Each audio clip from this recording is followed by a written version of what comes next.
Hi, I'm Mike from Michael's Motor Cars, located in Lancaster, Pennsylvania, and I'm very pleased to bring a very significant car to bring a trailer. Come on over and take a look at it. This is going to be a relatively long video because we have a lot of ground to cover. And please, I know this car will generate, I think, a lot of interest, a lot of questions. We encourage inspections. We encourage people to come and see this car because I believe it's a very significant car. You'll also see I have a lot of enthusiasm about this car because I've driven this car a fair amount and can attest to it personally. The car is a 1955 Austin-Healey 100M Le Mans. It's a true factory-built Le Mans. It is titled as a 1956, so we have a Pennsylvania title as a 1956. The car was built in November of 1955, and we have an early British Heritage Trust certificate, one of the earlier ones, dated November 1985, when it was originally researched, and it is showing November 30th, 1955. The car was built, and it is also noted as a factory 100M Le Mans. Now, everybody who knows about 100M Le Mans then know that's just the beginning, and to then go and verify how much of the original car is here, what's the condition of it, so on and so forth. I'm happy to say that this car checks all of the boxes. To begin with, it's a car with very clear ownership. It has had 4 owners since brand new, all of them long-term owners. Interestingly, almost all of them in the Navy, which is an interesting little side note. The first owner, the car was sold in Virginia originally. I do not have the first owner's name, but I do know that the second owner was a Bill Minnick. He was in the U.S. Navy, in the USS Carl Vinson. He purchased the car in 1972. So the car's original owner bought it in 1956 and owned it until 72.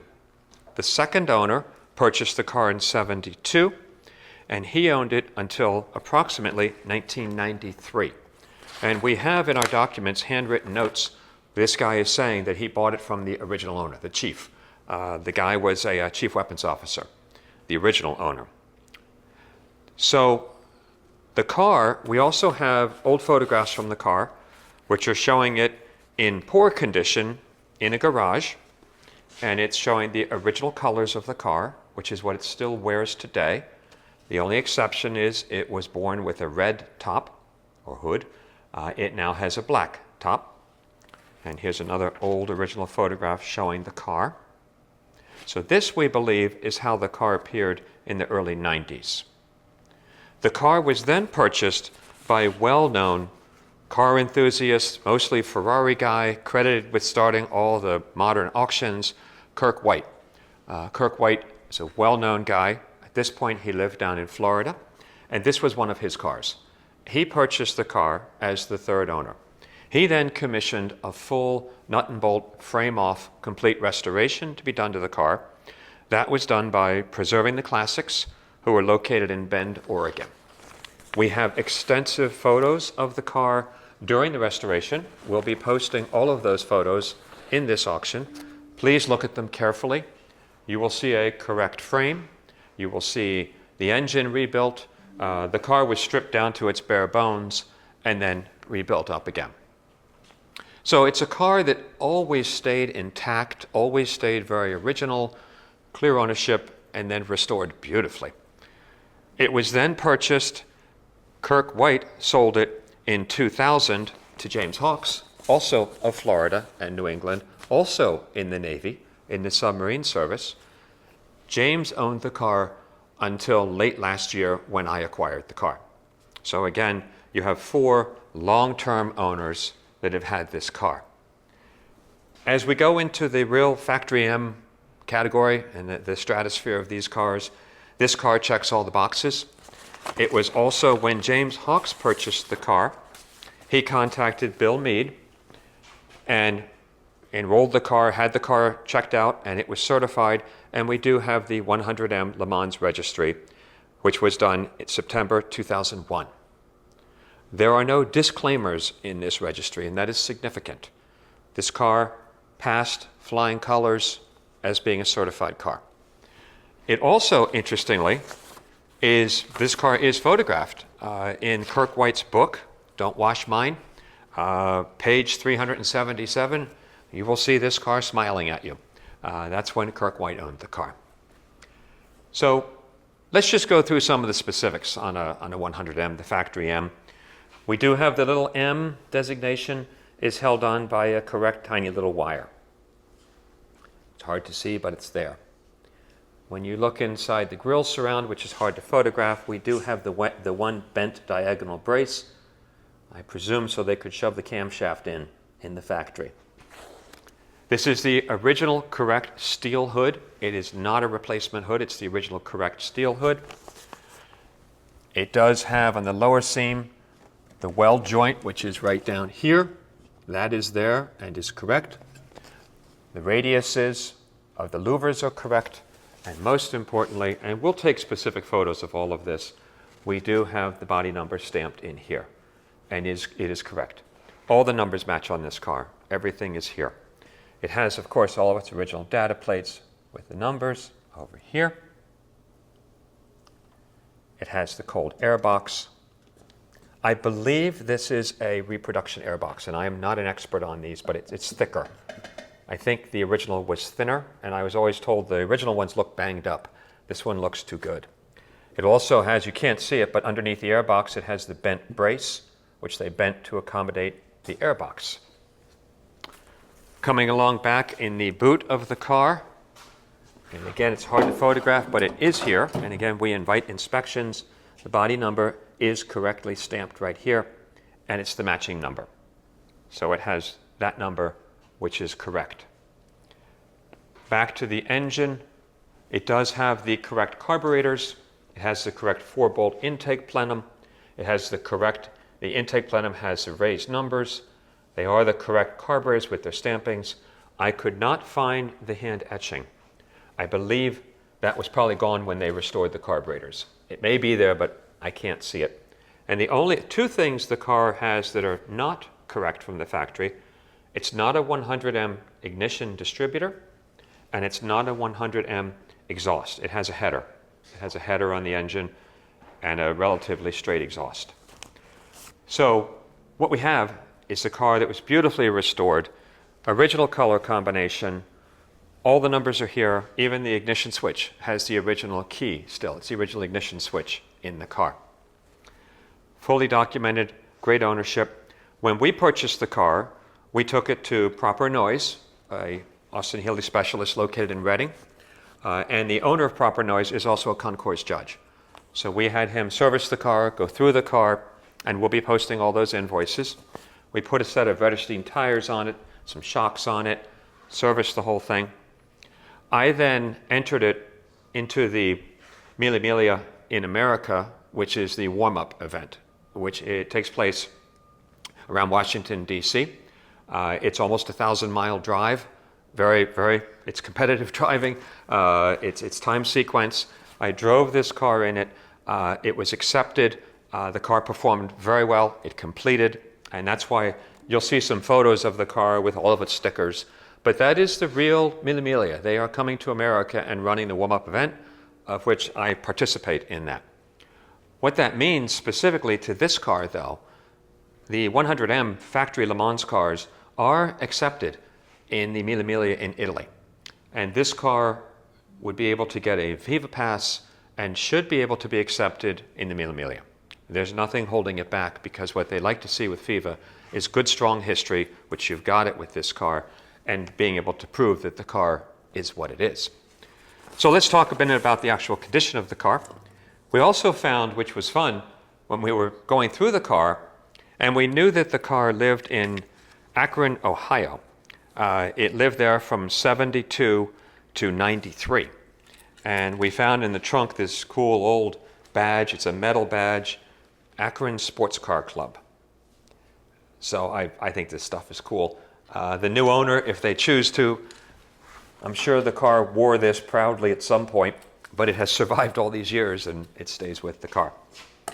We also had Jonathan Stein is a local car historian. He is also a FIVA inspector. I asked him to look at the car and go over the car. He wrote up a page on the car, which we will include in the auction. so you can read Jonathan Stein's impression of the car, what he thinks about the car, and its strengths and weaknesses. When we completed the warm-up, the Mille Miglia warm-up, we took the car back to Proper Noise and had it serviced again. Just so we had the brakes adjusted, and you'll see the service work we had done to the car. So the car, as it presents today, is fully tested, fully ready, and ready to compete or go to shows or just drive and enjoy the hell out of it. I can tell you from driving the car, it's fantastic. You'll see in our driving video the way this engine pulls, the suspension on this car is just phenomenal. The 100Ms drive very differently. It's nothing like a 3000. Very different car, and particularly when it's tuned to this state. So let me close it up a little bit so you can see what the car looks like without everything open. The restoration on the car has held up extremely well. The overall fit and finish is very good, very high quality. We took a lot of photographs of the chassis. Please look at them carefully. It's very clean underneath, but it has been driven. This car has been used a little bit. It also has had the white wire wheels for a long time. They're not original, they're not correct, they should be gray. I think they look really cool. I think it's a decision that was made when the car was restored, and it really gives it a cool look. Coming along to the side of the car, you have the burgundy leather interior. On this car, they did keep the dashboard painted. They did put vinyl on some of these dashboards. That also is correct on a 100M. This particular car, they kept it painted. I think it's gorgeous. It's all business, serious looking. We had the speedometer, the tachometer, and the gas gauge, all of them rebuilt. When I was driving in the warm-up, they were acting a little erratically, so we had all of them gone through, cleaned, serviced, and rebuilt. They're working smoothly and correctly. The tonneau is in very good condition. It's a full tonneau, and the car does have a full top also, which of course is under here. One other thing to note, and actually Proper Noise picked up on this, back here on the rear fenders, there is no delineation here in the metal. There's no crease that there is here. That's an earlier rear fender. However, Proper Noise's thoughts on this is probably what the car had originally. This is a very early 100M, being done in November of 1955. It's at the very front of these cars being done. And it wasn't uncommon at all for all the British companies, in particular in Austin-Healey, to use up old stock. So this is the earlier rear fender, which is quite appropriate on the early 100s. So coming to the trunk, it's the normal correct trunk. It has the correct finish in it. There's your spare. We have the jack and the knockoffs. This comes with it also. That's the cheater tool for the spinners.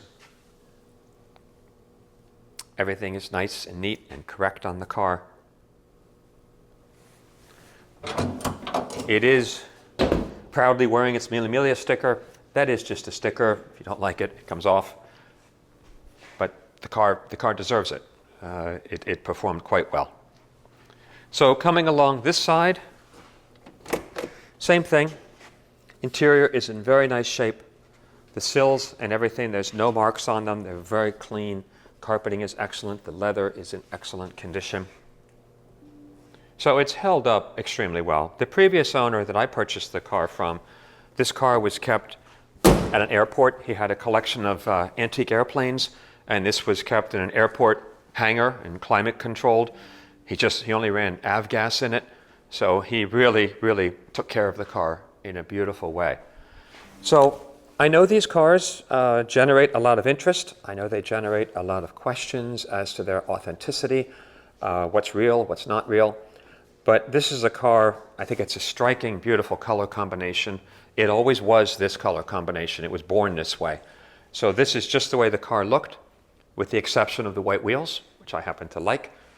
It has been serviced, it has been tuned, it has competed in an international event. It's ready to go. It should qualify for Colorado Grand, Copper State, California Mille Miglia, and I hope this car makes its way over to Italy and does a real Mille Miglia. I've participated 11 times in that, and it is well worth it. This car would be wonderful. There are a few very minor imperfections in it. And looking at it, there are 2 tiny little paint touch-ups right here, 2 little dots, and that's about it. But for being an older restoration, it's held up extremely well. So if you've always been lusting after a real factory Le Mans, please, and you want a real one, please consider this car. Again, we're open to any inspections, any questions. This car has passed muster. It's a good one. So thank you very much for taking the time watching this long video, and hopefully we'll find a real good enthusiast to purchase this car and continue the tradition of having fun with it. Thanks a lot.